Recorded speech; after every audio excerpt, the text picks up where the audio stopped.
Bienvenue sur le podcast. Aujourd'hui, j'ai la chance de recevoir, Gladys, qui est donc entrepreneure bretonne, bien évidemment. Et bah, Gladys, comment ça va aujourd'hui? Très bien, je suis ravie d'être là avec toi pour présenter mon activité. Je suis ravie de t'accueillir pour que tu puisses, partager un peu ton expérience parce que je sais et on va en discuter au fur et à mesure de l'interview que voilà, tu as vécu des choses qui vont forcément faire écho à d'autres femmes et je pense que ça va les rassurer et les soutenir dans ce qu'elles vivent, sur leur Mmh. parcours entrepreneurial. Mais tout d'abord, je vais te laisser te présenter, nous dire, bah, qui tu es et ce que tu fais. Moi je suis coach et fondatrice de Valkyron. Mon entreprise s'appelle Valkyron. J'accompagne, les femmes, à devenir des valkyries modernes, voilà, à en fait, révéler la meilleure partie d'elles-mêmes. Voilà ce que je fais aujourd'hui. OK. Et à travers cette activité, en fait, toi, tu prônes, si j'ai bien compris, le mouvement naturel? C'est ça. Alors ça, c'est on va dire, c'est un de mes outils. Ouais. J'ai plein d'outils à ma disposition. Je vais travailler aussi bien sur, la force physique, développer sa force physique, mais aussi sa force, intérieure. Voilà, s'il y a des freins, on va travailler aussi là-dessus pour en fait gagner en confiance de manière globale quoi, chez la femme. J'accompagne, ouais, les femmes, exclusivement. OK. Je te poserai des petites questions après, un peu plus tard dans l'interview, tu me diras si, tu es en capacité comment surtout tu peux, nous accompagner. Mais si on devait repartir un petit peu en arrière sur, ton histoire un peu, avec l'entrepreneuriat. Aujourd'hui, tu es solopreneur, mais ça n'a pas toujours été le cas. Mmh. Est-ce que tu peux, nous dire, comment t'en es arrivé à devenir entrepreneur? C'est une reconversion? Qu'est-ce qui s'est passé avant? Tu faisais quoi? Et aujourd'hui, pourquoi l'entrepreneuriat? Oui, alors, je vais retracer un peu mon parcours. Moi, à la base, je viens du monde de la petite enfance. C'est un monde pour lequel, j'ai encore beaucoup d'intérêt aujourd'hui. Donc j'ai été directrice de crèche, j'ai travaillé aussi auprès des assistantes maternelles, dans des relais assistantes maternelles. Donc je suis partie déjà mon observation, elle est vraiment partie du mouvement chez les enfants. Voilà, comment le jeune enfant, commence à faire du 4 pattes, à marcher, à s'éveiller, en fait et à explorer le monde. Et ça m'a fait écho chez beaucoup d'adultes, en fait. Je me suis dit que cette joie de la découverte, de l'expérimentation, malheureusement, elle partait avec le temps. Donc voilà, donc je suis vraiment partie des enfants. J'ai accompagné les collègues, les professionnels, j'avais envie de les former autour de ces notions-là parce que je suis aussi éducateur sportif, donc voilà, cette notion du corps, elle était importante pour moi. J'ai aussi été beaucoup, bénévole, hein, j'ai 30 ans de course derrière moi, de course à pied. Donc j'ai été bénévole aussi en club d'athlétisme. Donc le sport a toujours fait partie de ma vie et la course à pied notamment, mais pas que. Donc voilà, un peu le parcours au niveau de l'éducation. Donc petit à petit, j'ai eu un poste en fait qui ne correspondait plus à mes valeurs en petite enfance, un poste d'adjointe et ça a été un peu le déclencheur de cette envie d'entreprendre. Voilà, j'étais enceinte aussi à ce moment-là. Faut savoir que la maternité, ça a une place, importante en fait dans mes choix d'entreprendre. Ma première entreprise, elle est née avec au moment de la grossesse de mon fils et ma seconde entreprise, elle est née aussi un peu avec, la naissance de ma fille. Donc voilà, je pense que c'est important de le signaler. Surtout, j'ai décidé d'entreprendre parce que je voulais que mes enfants soient fiers de voir une mère épanouie et alignée, avec ses valeurs. Donc c'est principalement pour cette première raison-là. Après, il y avait aussi la raison de me sentir plus libre, libre de mon planning, libre de m'organiser comme je l'entendais, ça c'était important pour moi aussi. Libre de choisir en fait mes propres contraintes. C'est souvent ce qu'on vient chercher, en fait, dans Mmh. l'entrepreneuriat, hein, c'est, de la liberté, concrètement. Mais c'est un grand saut, hyper, osé parce que, et je te rejoins, je comprends tout à fait, j'ai fait le même dans ce sens-là. J'étais fonctionnaire aussi avant Mmh. et là, tu passes de la sécurité à l'insécurité totale, Oui. concrètement, tu fais de l'un à l'autre. Hem et ça justement, cette stabilité, que tu quittais n'a absolument pas joué, en faveur ou non dans ton choix d'entreprendre? Alors, bah, ça a été aussi quand même, une inquiétude, hein, au départ pendant 2 bonnes années, voilà, j'étais pas totalement sereine avec mon choix. J'avais aussi un environnement familial qui n'était pas habitué à entreprendre. Donc du coup, c'est vrai que cette, stabilité me rassurait, cette routine en fait, de un petit peu de mon travail de fonctionnaire me rassurait. Donc le Après mon mari a toujours eu un pied dans l'entrepreneuriat, il a toujours monté des projets depuis très, très jeune, et donc lui m'a gentiment, voilà, donné cet élan aussi pour y aller. Et après avoir découvert, voilà, tout ce que j'avais pu, l'ouverture en fait que ça a pu m'apporter, l'ouverture sur tous les plans en fait, bah, je j'ai senti que je pourrais pas revenir en arrière. Et donc tu m'avais parlé d'un moment fort, mais il y a un moment fort qui c'est le de prendre la décision, bah, de démissionner de la fonction publique. Donc ça a été 2 ans après le début de mon 1er, après ma 1re entreprise, quoi. Et durant ces 2 années, en fait, pour pouvoir, tester ton projet, tu t'étais mise en dispo, c'est ça? C'est ça, tout à fait. Ouais. Et qu'est-ce qui a fait c'est vraiment au moment où toi, tu as senti que, ton projet, prenait un peu plus forme et d'ampleur, que tu as décidé de démissionner? Ou est-ce que, par exemple, la disponibilité, tu aurais pu la continuer encore, 2 ans ou 3 parce que c'est généralement 5 ans, mais est-ce que tu aurais pu la continuer pour être certaine? Mais qu'est-ce qui, à ce moment-là, t'a indiqué qu'il fallait vraiment démissionner? Il y a eu plusieurs choses, mais non, j'étais certaine de mon choix, donc déjà parce que bon, je voyais que ça prenait, il y avait ça. Je voyais qu'en fait, j'aurais du mal à revenir en arrière tellement l'entrepreneuriat et cette liberté m'apportait, me nourrissait en fait. Donc je me disais un retour en arrière pour moi, c'était un peu négatif, voilà.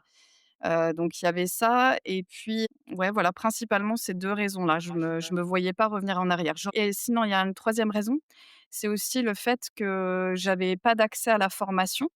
Étant anciennement fonctionnaire, j'avais ni d'aide à la création d'entreprise, ni aucune possibilité de me former. Donc toutes les formations que j'ai voulu pousser au niveau de, bah, de l'enfance et de la motricité, j'ai dû me les c'était mon propre investissement, en fait. Ah oui, donc c'est pas rien, il faut vraiment Ouais. bien, bien réfléchir. Donc en fait, la disponibilité t'a donné une petite porte de Mmh. sortie pour pouvoir tester, mais c'était clairement un statut qui te freinait au développement de ta boîte? Complètement. OK. Donc la nécessité à un moment donné en disant: «Bah, faut que je fasse un choix» et donc la démission. Quand tu as signé ta démission, c'était quoi à l'intérieur de toi? Bah, j'ai ouais, un grand ouf. Ouais, ouais, ouais, c'était je savais pas si j'allais me sentir soulagée ou mais ouais, un sentiment d'être légère, en fait. Ouais. Ouais, je comprends. Moi, quand j'ai signé ma rupture conventionnelle, j'ai eu, on va dire, 24 heures de flottement en me disant, «Ça y est, j'ai plus de filet». Mais le doute est vite parti en me disant: «Mais maintenant, je suis 100 libre», clairement, Oui, c'est tu ça, vois? Libre de faire, comme on veut, ce qu'on veut, quand on veut, enfin voilà. c'est ça, complètement. Cette entreprise aujourd'hui, tu ne l'as plus. Non, Est-ce que tu peux nous expliquer, en fait, en gros, qu'est-ce qui s'est passé et comment tu l'as vécu? oui. Donc je suis passée déjà, faut le savoir, d'un statut d'association à ensuite, ça a évolué vers une entreprise, hein, une auto-entreprise, puis une SARL, en fait. Le choix de la SARL, je l'ai fait principalement parce que je souhaitais embaucher et donc j'ai eu 2 salariés sur la dernière année. L'équivalent d'un temps plein à L2, hein, donc c'était pas, mais parce que j'avais vraiment besoin d'une aide, notamment pour la partie plus, comptabilité, administrative d'un côté et puis je souhaitais me faire épauler d'une psychomotricienne aussi sur mes ateliers de motricité auprès des enfants pour avoir un regard, croisé. Donc ça, c'était une très belle expérience qui a duré 1 an avec des salariés, sauf que malheureusement, on s'est retrouvés au moment où j'ai signé les contrats de mes salariés, le lendemain, on nous annonçait le confinement. Voilà, donc bah, là forcément, je suis passée par plein d'émotions, hein, plein d'inquiétudes. Moi je me suis dit je suis plutôt optimiste de nature, donc je me suis dit: «Le confinement ça va pas durer, je vais profiter en fait de cette période un peu off, pour passer un maximum de temps avec mes salariés et les former en fait, leur transmettre, tout ce que je peux leur transmettre et puis voilà, on démarre, comme ça». Donc c'est ce qu'on a fait. tout en leur disant, bah, effectivement, hein, le covid, on ne sait pas ce que ça va nous annoncer, comment ça va est-ce que les gens qui fréquentent le lieu vont être inquiets de venir avec leurs enfants ou pas? J'ai eu l'autorisation, c'est vrai, après les confinements suivants, de poursuivre mon activité.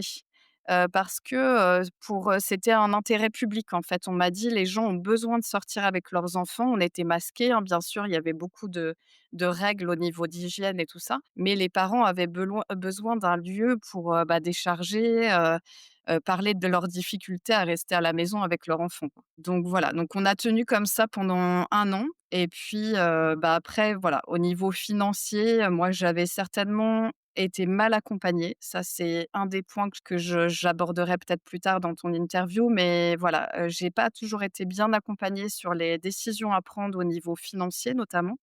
Et du coup, j'ai pas attendu d'être en grosse difficulté financière pour prendre la décision d'interrompre l'activité, quoi. C'est courageux. Mmh, C'est douloureux et courageux en même c'est temps. ça. Bah, c'est un vrai deuil, hein, voilà, de faire le deuil d'une entreprise qui se ferme et d'un projet, enfin, qui était un peu, mon bébé, hein, mon premier. Et oui, parce que tu disais aussi tout à l'heure que avec ta première entreprise, tu as eu ton premier enfant. C'est ça, ouais, Donc c'est les un 2 peu sont ça. liés. Les 2 sont liés. Le projet, il a vraiment maturé, et oui, l'entreprise mon fils était né, mais l'entreprise a été créée Mmh. juste après, ouais. Et quand tu as liquidé du coup cette 1re entreprise, est-ce que tu t'es fait, accompagner pour le coup? Oui, alors là, j'ai eu vraiment le soutien d'une association, géniale que je conseille, hein, si d'autres personnes se trouvent dans cette situation. C'est 60 000 rebonds, donc c'est une association nationale, hein, moi, j'avais une antenne à Auray où j'allais, il y a des réunions donc mensuelles. L'accompagnement a été vraiment super. J'ai été accompagnée aussi bien par un parrain que par une coach. Donc, avec le parrain, je travaillais plutôt sur la dimension, justement légale, administrative, voilà, comment me sortir un petit peu de toutes les démarches et rebondir par la suite. Est-ce que c'est rebondir mon souhait, c'est de rebondir par l'entrepreneuriat ou rebondir par, retourner vers le salariat? Il y a vraiment toutes ces questions-là qui se posent et le groupe apporte beaucoup son soutien, en fait, aussi et son expérience. Et puis une coach qui m'a aidée, bah, à travailler plutôt sur les éléments, bah, l'émotionnel, voilà, accepter la fermeture, le deuil, passer par toutes ces étapes un peu de reconstruction. Voilà, elle m'a donné pas mal d'outils, bah, du coup que j'ai aussi plaisir à utiliser aujourd'hui, voilà, avec les personnes que j'accompagne. Et comment on rebondit dans une deuxième entreprise, celle que tu as aujourd'hui, Mmh. sous une autre forme? Comment on rebondit après ça et comment, on arrive à garder la flamme de l'entrepreneuriat après un échec aussi lourd Mmh. que ce que tu as vécu? Je t'avais comparé mon projet entrepreneurial à la course à pied, mais moi je le vois vraiment comme ça. C'est-à-dire que j'ai fait des courses longue distance, alors pas des ultra trail, hein, mais déjà sur, une vingtaine de kilomètres, on passe par plein d'émotions, plein d'étapes, il y a des hauts, il y a des bas. Il y a des moments où il est préférable d'abandonner parce qu'on sait qu'on va se blesser, il faut être raisonnable. Moi, vraiment, je compare l'entrepreneuriat à ça, à ce que j'ai vécu parce que sur certaines courses, parce que, bah, voilà, la liquidation, c'était un gros bas, hein, c'est vrai, faut pas se mentir.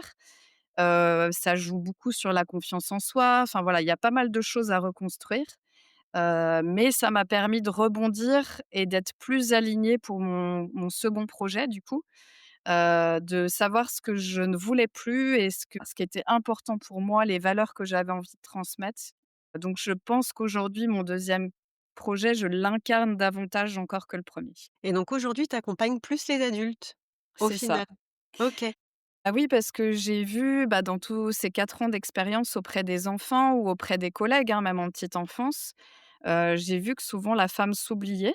Voilà, souvent la femme prend soin des autres, et oublie un petit peu l'intérêt de prendre soin d'elle avant de s'occuper des autres.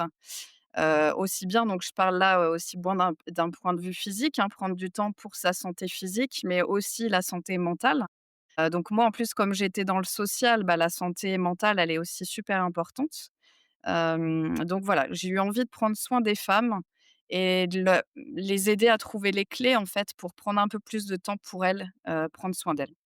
Quand on a discuté, avant, tu me disais que tu as vraiment envie de redonner confiance dans les personnes qui viennent avec toi en leur disant: «Mais même jusqu'à 95 ans, on peut Mmh. reprendre plaisir à être mobile, à être dans le mouvement, sans que ce soit douloureux» et ça, je sais que c'est quelque chose qui te tient à cœur. Complètement, oui, oui.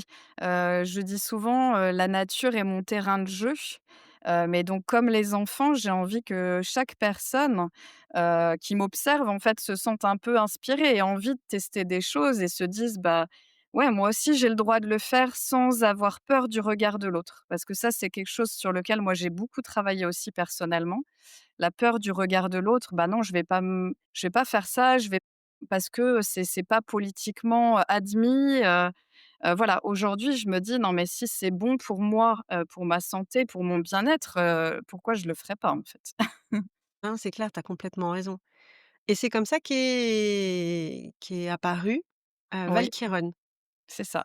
Pourquoi Valkyrie dans ton nom d'entreprise, dans ton projet? J'aime beaucoup après tout ce qui est, légende, hein, le côté Valkyrie, ça me ç voilà, j'ai eu cette, alors c'est lors d'une course, hein, que j'ai eu vraiment une course qui a été très difficile pour moi, sur, donc le tour de l'île de Watt. C'était un 20 kilomètres, mais un 20 kilomètres quand même relativement difficile. Et là, je me suis dit, j'ai eu des difficultés parce que j'avais pas suffisamment mangé, donc j'ai eu le voile devant les yeux, j'ai dû marcher, enfin voilà, je suis passée vraiment par des étapes pas faciles. Et je me suis dit: «Il me faut une vision», donc je travaille pas mal ça sur la visualisation aussi.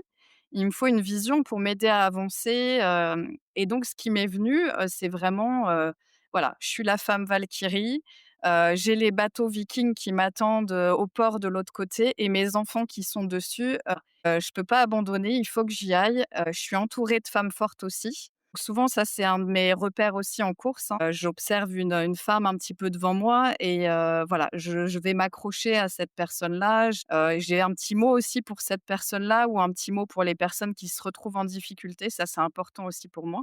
Donc voilà, c'est parti de cette vision-là au départ sur une course et je me suis dit que c'était une belle image à transmettre aussi, pour d'autres femmes, voilà, de cette combativité, de ce et puis un peu de ce côté chef de tribu, c'est-à-dire que, bah, maman peut inspirer toute sa famille, ses copines, ses collègues, enfin voilà. OK. Surtout ici, ça fait vraiment écho, en fait. Mmh mh. Les valkyries, sont, les femmes qui osent, Mmh. ils vont au front. C'est un peu ce qu'on est toutes au quotidien, hein, clairement, Mmh. hein, mais on Mmh. se s'attribue pas forcément ce nom-là, toute timide ou réservée ou que l'on aime, mais c'est exactement ça. Mmh. Et aujourd'hui, comment tu les accompagnes, du coup, ces futures valkyries quand elles viennent vers toi? Alors j'ai différentes manières de les accompagner, ça passe aussi bien par du coaching individuel, plus ou moins long, hein, selon les personnes. Quelque chose que je fais beaucoup, c'est le bilan. Donc là, le bilan, ça peut être quelque chose de très court, mais on fait un point, en fait, à un instant T de l'état de forme, physique et mental un petit peu de la personne, de ses objectifs et puis de, bah, vers quoi elle veut aller. Comment elle veut, quels s et dans ces cas-là, bah, j'adapte, en fait, sur un mois, un plan que la personne va suivre en autonomie. Donc il va y avoir aussi bien un petit peu des exercices physiques que, bah, de la prise de recul et de la prise de notes pour, un peu d'introspection finalement, faire des choses aussi plus en interne. Et après bon, il y a des personnes qui ont besoin de coaching plus long, donc là, je peux aussi accompagner par exemple sur 3 mois. Voilà, c'est vraiment ça dépend des personnes et je peux être beaucoup plus présente avec, des appels vocaux chaque semaine, et on a aussi une communauté alors qui est très, là, l'idée de la communauté, c'est que chaque personne qui aura travailler avec moi, en fait, fera partie de cette communauté-là si elle a envie. Et l'idée, c'est de pouvoir s'appuyer sur d'autres femmes, voilà, qui traversent les mêmes étapes, et donc c'est un lieu aussi où moi je partage pas mal de choses, hein. Ça peut être des conseils, alimentation, ça peut être des articles inspirants, ça peut être, un mantra, enfin voilà, je l'alimente vraiment, plusieurs fois par semaine. Et voilà, l'idée, c'est que ça puisse, vraiment ça peut être même une petite routine mouvement que je vais tester et puis partager, une paire de chaussures que je vais conseiller parce que je l'ai essayée et qu'elle m'a plu. Enfin voilà, c'est vraiment un lieu et ça leur permet aussi, bah, de pouvoir se proposer entre elles, des moments pour se retrouver. Donc il y a et aussi bien la visio, mais il y a le présentiel qui pour moi est quand même essentiel. C'est qu'on ait des moments forts où on se retrouve, des moments où on se challenge aussi par moments. Là, ça va être, l'occasion de la thèse. Voilà, mais qu'il y ait quand même des moments physiques où on se voit vraiment. OK. Et donc là, je te tu vas me dire si enfin, je pense que tu pourras ou peut-être pas, je te pose la question, une femme qui est en postpartum, Mmh. est-ce qu'elle peut venir, te voir, pour se remettre en mouvement, en activité? Ou il y a des contre-indications? Complètement. Alors, ce que je demande en général à une femme qui est en postpartum, c'est d'avoir fait un petit point avec sa sage-femme, notamment au niveau du périnée, tout ça. Ah oui. C'est OK, en tout cas, pour reprendre une petite activité. Mais il faut savoir que moi, donc, ce que je pratique, on n'en a pas encore trop parlé, le mouvement naturel. C'est vraiment une pratique qui est très, très douce. Donc moi, je l'ai pratiquée, enceinte jusqu'à mon accouchement, voire même dans la salle d'accouchement. Je l'ai pratiquée en fait, et je me suis rendu compte qu'en fait, c'était possible, oui, à tout moment de la grossesse, en postpartum. C'est possible aussi, je l'ai testé avec, des personnes plus âgées, hein, de mon entourage. Donc voilà, c'est vraiment une méthode qui est adaptée, et comme on apprend à être davantage à l'écoute de soi aussi, forcément, du coup, on ajuste les mouvements, voilà. L'idée, c'est vraiment de réapprendre à s'écouter, à pas aller au-delà de ce qu'on est capable de faire, pour éviter il y a vraiment le côté éviter prévention des blessures, quoi, aussi. C'est super important, Mmh, ça, de pas se dire, comme par exemple: «J'ai jamais fait de sport, OK, dans 3 mois, je fais le semi-marathon, c'est et ça, on y va». Non, en fait, c'est ça. faut y aller step by step et justement quelqu'un qui, a cet objectif-là, Mmh. voilà, qui a un semi-marathon en tête en disant ou un marathon en disant: «Au pire, l'année prochaine, je fais celui de New York». Est-ce que toi, tu es capable du coup, de l'accompagner sur un démarrage d'activité et aussi du côté un peu performance après? Oui, oui, oui, bah, là, j'ai eu le cas justement d'une de mes coachées, hein, donc j'ai eu le cas concret. Alors elle, elle avait déjà quand même un petit peu démarré la course à pied, mais en fait, rapidement, on lui a lancé un défi d'un semi-marathon et auquel elle était pas trop préparée. Bon, le timing était un peu court, quand elle m'a contactée, donc je lui ai dit: «Écoute, moi, je vais te donner, voilà, la méthodologie, en tout le plan le plus adapté jusqu'à ta course». Donc là, en l'occurrence, je peux te donner une des clés que j'utilise beaucoup, c'est l'alternance marche-course. Ça, je tiens à le dire parce que beaucoup pensent que je suis juste une coureuse et ça peut faire peur. Mais non, en fait, savoir vraiment alterner la marche et la course, c'est essentiel.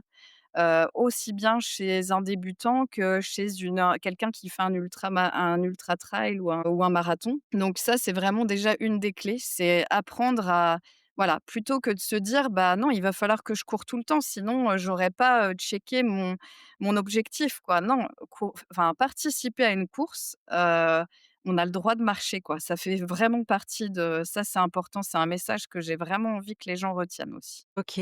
On sent que tu transmets avec passion, hein. C'est quelque chose que c'est quelque chose qui transpire chez toi quand on discute.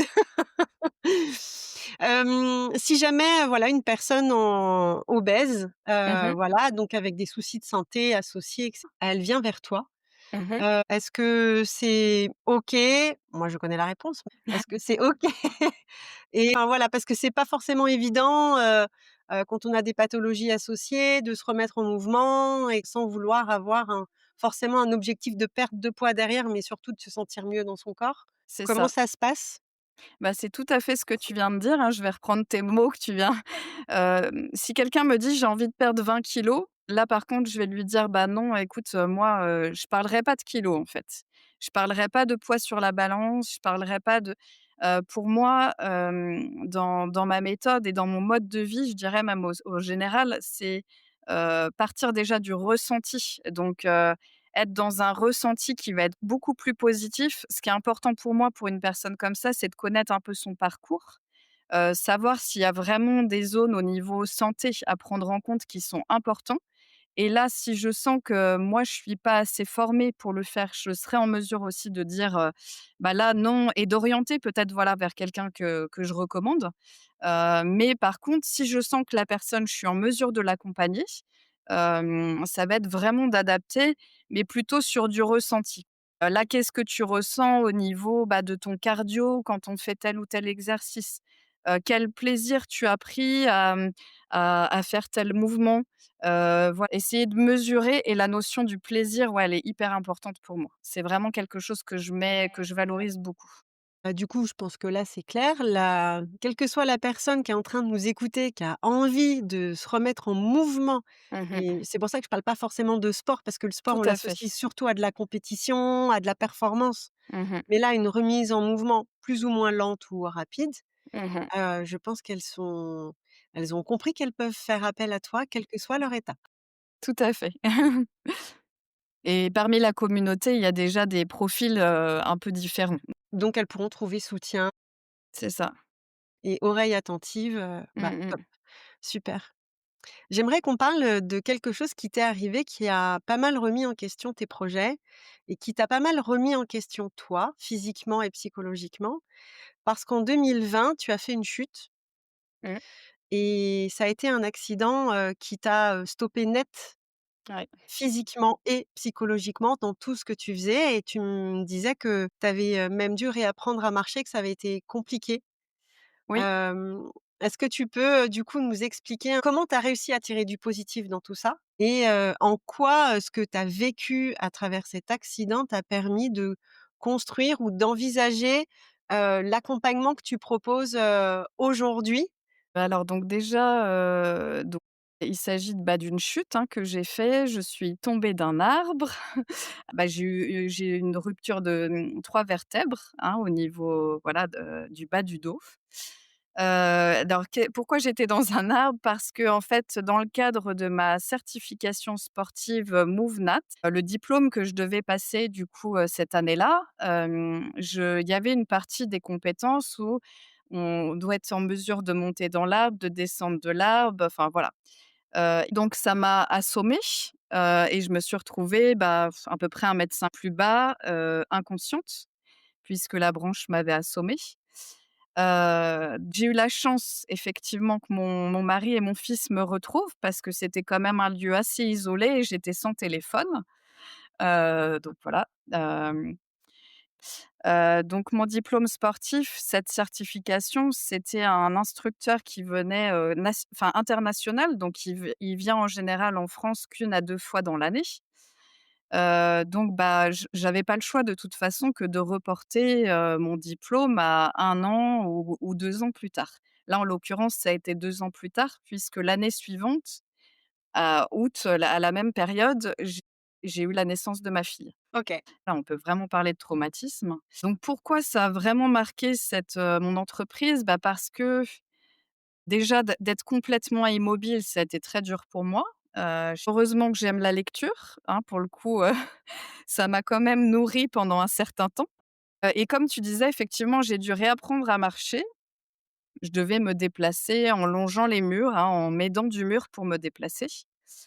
Donc voilà, physiquement, en fait, on a vraiment l'impression de redémarrer de zéro, hein, je me suis vue, moi qui a tellement observé les enfants, je me suis vue exactement comme à la place des enfants et du coup, bah, je me suis dit: «Comment tirer un peu profit de cette expérience?» Et je me suis dit: «Bah, justement, si moi j'arrive à me reconstruire, à avoir, un corps qui redevient, solide, sur lequel je peux m'appuyer, peut-être je vais pouvoir transmettre ça à toutes les personnes qui ont des problèmes de dos». Et je me suis rendu compte que finalement, bah, 2 ans, on va dire, après ce traumatisme, après la naissance de ma fille, j'ai continué tellement de faire de la mobilité et du mouvement que j'ai rarement des douleurs. Finalement, j'ai développé des nouvelles compétences et voilà, c'est ce qui me donne envie aujourd'hui de les transmettre, en faisant des exercices simples et puis courts, quoi, mais régulièrement dans la semaine, quoi. Faut être assez régulier. Ça devient un petit peu un mode de vie finalement. C'est pas faire du sport, c'est plutôt se dire que voilà, dès qu'on a l'opportunité, on devient, c'est une nouvelle créativité, en fait. Moi, quand je me balade, dans la rue, je me dis: «Ah, ça c'est super, ça peut me permettre de m'étendre le dos quand j'ai mal», enfin voilà, tout devient, créatif autour de moi. Je peux trouver des idées, en fait, pour, patienter 5 minutes plutôt que de rester sur une chaise, en fait, à m'ennuyer, voilà, je vais chercher d'autres opportunités, quoi. OK. Bon, bah, voilà, c'est ce qui fait qu'aujourd'hui, tu es en capacité de comprendre exactement tout ce que les personnes, quand elles viennent te voir en disant: «J'ai mal ci, ça, mi», C'est t'inquiète ça, pas, je sais. c'est ça. Et puis j'ai souvent cette question, c'est: «Est-ce qu'on a le droit de courir avec une hernie discale?» Bah, oui, moi j'ai eu une hernie discale et j'ai eu une hernie ombilicale aussi, opérée. Oui, je peux courir. Par contre, je cours avec la foulée naturelle, dont on n'a pas parlé, mais j'ai réappris à courir autrement, à courir, plus respectueusement et c'est pour ça que je m'équipe aujourd'hui, bah, de chaussures très, très fines pour ressentir davantage, la nature sous mes pieds. C'est pour ça que je suis plus attentive à ma fatigue, à mon cycle, à plein d'autres choses. Enfin voilà, j'ai développé d'autres outils en tout cas pour éviter de me blesser, en fait. En plus, est-ce que ce dont tu es en train de parler, les chaussures, les barfoot, c'est ça? C'est ça, tout à fait. Hem, Vont complètement, quand tu les regardes, à l'encontre de tout ce que tu trouves dans les boutiques avec des semelles qui font 15 centimètres d'épaisseur pour aller courir. C'est C'est à ça. l'opposé. Et tu vois, j'ai travaillé dans des magasins de running, hein, étant plus jeune, donc je vais à l'encontre de tout ça, donc c'est pour ça qu'on me regarde aussi avec curiosité sur les courses, parce qu'équipée de mes chaussures, orteils séparés, ou là, je viens d'acquérir une paire de sandales, donc 100 enfin le plus minimaliste possible. Mais oui, effectivement, du coup, ça force en tout cas, ton corps à s'adapter, à retrouver une posture plus naturelle, à te grandir. Enfin voilà, toute la posture va changer en fait et bah, pour moi, ça a aussi joué sur ma confiance en moi, voilà, le fait de mieux me connaître aussi. Ouais, ouais, je suis convaincue maintenant et c'est pour ça que ça fait partie. C'est pas obligatoire pour démarrer le coaching avec moi de s'équiper de chaussures barfoot, mais en tout cas pour celles qui ont envie à un moment donné d'aller vers cette transition, c'est possible. OK, ça marche. Top. Donc aujourd'hui, tu es solopreneur. Mmh. Tu disais tout à l'heure que, quand tu as monté ta première entreprise, tu avais été mal conseillée, mal entourée. Aujourd'hui, qu'est-ce que tu as fait différemment avec ta deuxième entreprise et pourquoi? Qu'est-ce que j'ai fait différemment? Bah, j'ai 3, on va dire, devises qui sont importantes pour moi, que j'ai un petit peu, j'ai noté pour, voilà, y penser. Je fais attention, je m'entoure de personnes inspirantes. Voilà, ça c'est vraiment, avant je m'étais dit vraiment l'entrepreneuriat, c'est tout faire toute seule et là non, je me rends compte que maintenant je sais m'entourer, je vais aller chercher de l'aide si j'ai besoin. Ça a beaucoup changé pour moi. Bah, il y avait le côté, comme je te disais, incarner son projet. J'incarne beaucoup plus, j'incarne mon projet sans tricher, quoi. L'idée, c'est d'être alignée avec moi-même et finalement, bah, peu importe le regard de l'autre, quoi. Heu, Ça, j'avais encore du mal à le faire sur mon premier projet. Et puis, bah, comment dire? Là où je suis convaincue qu'il faut prendre soin de sa santé mentale et physique, donc ça, j'en parle beaucoup à mes coachés, mais j'essaye vraiment de l'appliquer pour moi. C'est-à-dire, d'être à l'écoute, pour Pirouette Galipette, ma première entreprise, j'étais vraiment dans, le faire, quoi. Je travaillais 6 jours sur 7, j'avais énormément, d'engagement, et j'aurais pu vraiment j'ai arrêté avant de m'épuiser, mais j'aurais pu m'épuiser, j'aurais pu me décourager, en fait et voire me dégoûter, en fait, pourtant de ce que j'adorais, j'adorais mon projet, mais j'aurais pu m'en dégoûter. Donc ça, je suis très attentive pour moi, là, dans ma nouvelle entreprise, c'est bah, exactement comme je le propose à mes coachés, c'est dans mon emploi du temps, bah, j'ai du temps qui est réservé pour moi, pour ma pratique sportive, du temps qui est réservé, bah, si j'ai besoin de dormir parce que j'ai eu une mauvaise nuit, bah, voilà, je vais m'autoriser ça, du temps pour me former, enfin voilà. Des moments qui sont importants pour moi, du temps pour, lire, enfin voilà, tout ça, ça fait partie pour moi de l'entrepreneur que je suis devenue. Voilà, c'est de réussir à trouver un équilibre, en fait, avec toutes ces casquettes un peu qu'il faut gérer, quoi. Ouais, ouais, non, mais c'est clair que c'est pas forcément évident et quand on entreprend, on se lance à fond parce qu'on est passionné, on a envie et cetera, mais on s'épuise vite. Or, on a des réserves, qui sont, définies quoi, c'est pas C'est ça. illimité. Donc il faut vraiment en tenir compte pour pouvoir, Mmh, les renourrir à un moment donné pour pouvoir ensuite repuiser dedans, c'est pas ouais. évident. Tu as des outils, aujourd'hui dans ta vie d'entrepreneur qui t'aident à trouver cet équilibre vie pro, vie perso? J'ai pas forcément de gros outils, mais bah, je fais un point quand même en général en début de semaine, un point un peu avec moi-même, où je vais passer quand même pas mal par l'écrit. Moi, j'aime bien écrire, donc de savoir un peu quel objectif je me suis donné dans ma semaine, et aussi bien donc des objectifs pour mon entreprise, mais aussi des objectifs personnels. Ça peut être des objectifs, pour ma famille, bah, là, le moment de la rentrée, c'est typique, hein, il faut quand même que j'ai envie d'être disponible pour mes enfants, donc voilà, je sais que je vais me garder aussi du temps, de la place pour ça.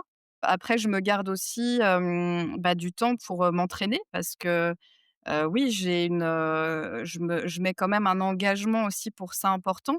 C'est-à-dire que si je veux garder une bonne condition physique, bah, il y a pas de secret en fait, hein. Faut quand même que j'y travaille. Mais en tout cas, je me prévois jamais de planning, très strict, dans le sens où ce que j'ai appris avec l'entrepreneuriat, c'est que j'ai une bonne capacité d'adaptation et donc voilà, je me dis s'il y a une semaine où, bah, j'ai pas d'inspiration pour écrire, par exemple, mes posts sur les réseaux, et bah, en fait, je vais faire quelque chose, de plus efficace. Je m'autorise pareil à faire un break où je vais me balader en nature si je sens que j'arrive pas à travailler sur un sujet. Je me donne un fil conducteur pour la semaine, mais en tout cas, je m'autorise à réadapter pendant la semaine si je vois que, bah, il y a d'autres choses qui viennent interférer parce qu'il y en a toujours des imprévus. Non, c'est clair, les imprévus, faut savoir les accueillir et faut avoir le temps de les accueillir, C'est ça. dans l'emploi du temps. Non, c'est important. C'est beaucoup de flexibilité, mais c'est aussi, ce que tu disais tout à l'heure, ne serait-ce que par rapport à la course, le fait de s'écouter.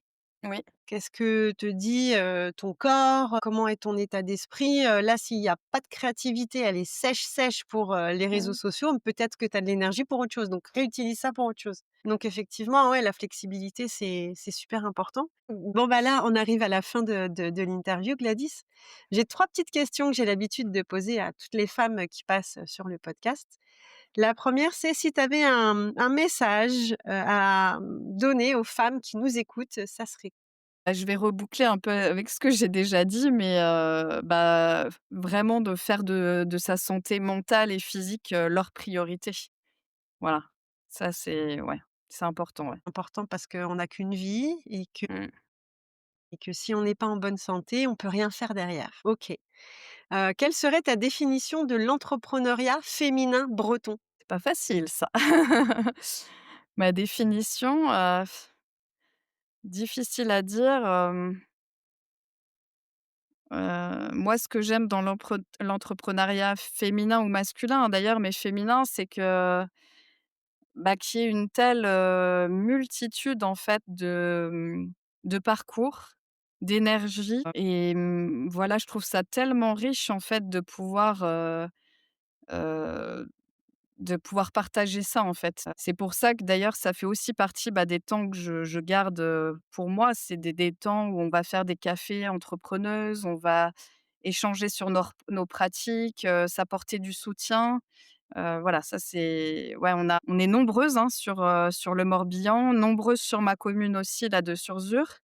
Et c'est vrai que, ouais, c'est riche. Faut vraiment, et je trouve que d'ailleurs la diversité des profils est de plus en plus large. Les gens s'autorisent vraiment à créer des nouveaux métiers, quoi, et ça, c'est top. Ouais, je te rejoins complètement. Il y a des nouvelles choses, qui arrivent et c'est très, très bien parce que ça correspond à des nouveaux besoins aussi et au final, quand tout le monde se rend compte, tout le monde est content, donc c'est C'est top.